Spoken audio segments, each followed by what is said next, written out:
Hello friends, இந்த வீடியோவில் நம்ம பார்க்க போகிற ரெசிபி என்ன அப்படின்னா சுவையான தக்காளி குழம்பு.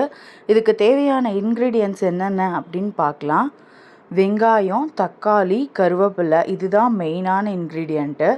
இப்போ எங்கேயாவது வெளியில் போயிட்டு வரீங்களா, சமைக்கிறதுக்கு டயர்டாக இருக்கா, வீட்டில் வெறும் வெங்காயம், தக்காளி, தேங்காய் இருந்தாவே போதும், இந்த குழம்பு நம்ம செஞ்சிடலாம். இந்த குழம்பு நம்ம 3 நேரத்துக்குமே யூஸ் பண்ணிக்கலாம். காலையில் இட்லி தோசைக்கு, மத்தியானம் சாப்பாட்டுக்கு, நைட்டு சப்பாத்திக்குன்னு 3 நேரத்துக்குமே இந்த குழம்பு ரொம்பவே சூட்டபுளாக இருக்கும். ஒரு வடை சட்டி வச்சுட்டு எண்ணெய் ஊற்றிட்டு அதில் கடுகு, உளுந்தம்பருப்பு இதெல்லாம் போட்டு தாளிச்சுக்கணும். நல்லா கடுகு பொரியணும். கடுகு உளுந்து பொரிஞ்சதுக்கப்புறமா நம்ம கடலைப்பருப்பு சும்மா கொஞ்சமாக தாளிச்சுக்கலாம்.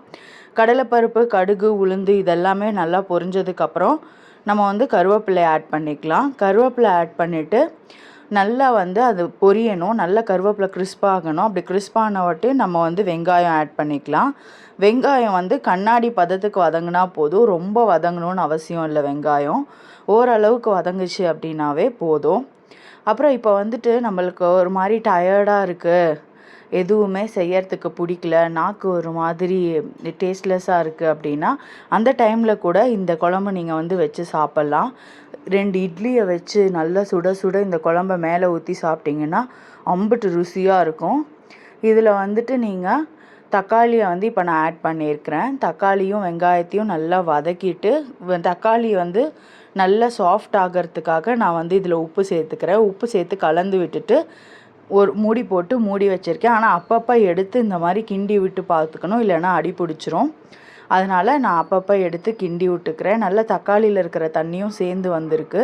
நல்லா கொஞ்சம் தக்காளி இந்த மாதிரி குத்தி விட்டிங்கன்னா நல்லாவே மசிஞ்சிரும். இதுக்குள்ளே நம்ம ஒரு மசாலா பேஸ்ட் ரெடி பண்ணிக்கலாம். மசாலா பேஸ்ட்டுக்கு தேங்காய், சாம்பார் பொடி அவ்வளோதான் நான் எடுத்துருக்கிறேன். வேறு எதுவுமே எக்ஸ்ட்ரா நான் எடுக்கலை.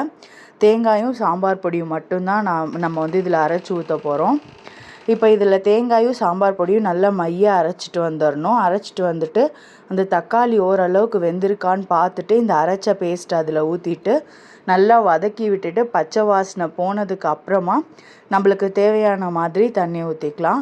இட்லி தோசைக்குனா கொஞ்சம் தண்ணி நிறையா ஊற்றிக்கோங்க. சாப்பாட்டுக்குன்னா கொஞ்சம் திக்காக வச்சுக்கோங்க.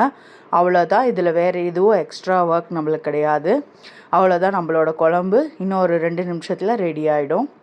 இந்த மாதிரி உங்களுக்கு சிம்பிளான ரெசிபீஸ் வேணும்னா என்னோடய சேனலை லைக் பண்ணி, ஷேர் பண்ணி, சப்ஸ்கிரைப் பண்ணிக்கோங்க. இந்த வீடியோ உங்களுக்கு கண்டிப்பாக பிடிக்கும்னு நினைக்கிறேன். இந்த குழம்பு எப்படி இருக்குது அப்படின்ட்டு ட்ரை பண்ணி பாருங்கள். ட்ரை பண்ணி பார்த்துட்டு உங்களுக்கு எப்படி வந்துச்சு அப்படிங்கிறத எனக்கு கமெண்ட் செக்ஷனில் சொல்லுங்கள். அவ்வளோதான், நம்மளோட குழம்பு பார்த்திங்களா எவ்வளோ சூப்பராக ரெடி ஆகிடுச்சு அப்படின்ட்டு. ஓகே ஃப்ரெண்ட்ஸ், நம்ம இன்னொரு வீடியோவில் வேறு ரெசிபியோடு சந்திக்கலாம். டாடா.